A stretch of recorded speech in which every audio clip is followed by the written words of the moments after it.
and welcome into To Your Health. You know, this month is Colon Cancer Awareness Month. And colon cancer is something that is bad, but at the same time, it's something that is very preventable, both by diet, and of course, the main reason is you go and you get screened to see if you're at risk for it. And we have with us today Dr. Penn, who you happen to be my gastroenterologist, and I thank you for all the good work you've done over the years. You're with a group called Capital City Gastroenterology. Yes, sir. And basically, people should have colonoscopies as a benchmark to see how their internal system is working, should they not? Yes, sir. There are actually two initial screening tests that need to be done, and what's important for folks to understand is that needs to be done at 45 now. Those are the new age recommendations rather than 50. One is testing your stool for blood. The doctor can send you home with stool cards, or there's a type of test called a FIT test that can be done, and colonoscopy. Colonoscopy, as you're aware, and I'm aware because I've had several myself, is a short outpatient test that completely screens the entire colon for any type of precancerous or cancerous lesions. And basically the term is usually, they say you have some polyps in there, and that's just obviously like a little... Yes, sir. They come in two forms. One looks more like a mound, the other looks more like a mushroom, believe it or not.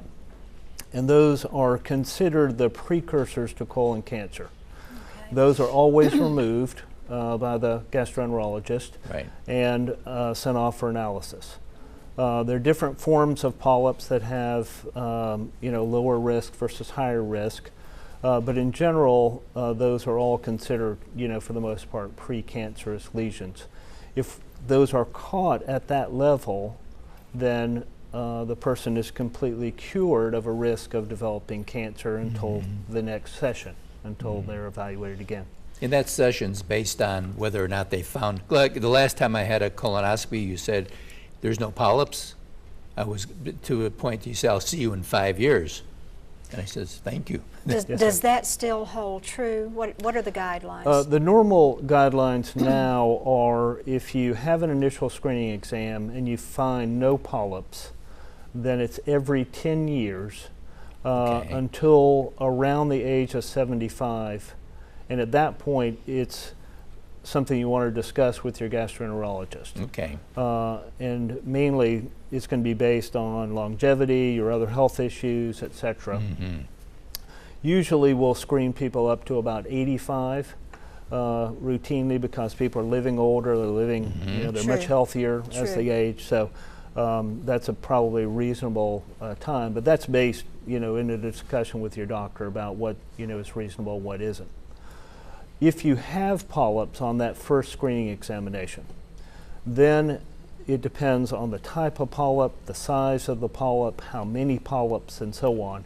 That usually is always a 3 to 5 year screening regimen from that point onward, because this is a genetic disorder for the most part. That means there has to be some type of mutation in your genes for these to form, and that mutation is a constant, meaning it is always present. Once that occurs, you're always at risk to develop polyps and cancer. So we always want people to be in a screening program throughout their lifetime to prevent that issue from ever developing. So let me ask you a question. I know with breast cancer, depending on the type, but if you catch that early, it's the same thing. It's changed so much. There is an ability to cure where they did not used to be. But let's say that you have a colonoscopy and you're clean, and so in the 10-year, then it's maybe 10 years. Well, if you are originally clean, are your odds pretty good that you're going to stay that way? And if you do have, let me ask you this, if you do find colon cancer, how long, are there types where it's going to be really bad no matter what you do, or is the early screening going to always give you a great chance of cure? Well, I think it's usually the latter. Okay. But let's say you have a screening examination and you find an early malignancy. That problem is actually based on the depth of penetration into the wall of the colon. So as far as how significant that is, that requires further treatment to decide. However, it's been shown that over the years, since about 2000, we've been very aggressive in our screening approaches for folks. And as that has occurred, the risk of colon cancer has dropped by about 25%. So we've done a dramatic job of reducing the risk of colon cancer and also reducing the number of colon cancers and improving people's longevity after being diagnosed with colon cancer.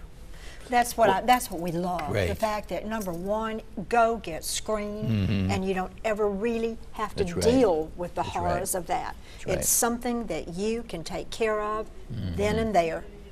That's right. Dr. White, thank you so much. And just remember, start with your primary care doctor. Make sure that you ask them, should I be having a colonoscopy? Because it's very necessary. And we'll be right back right after this.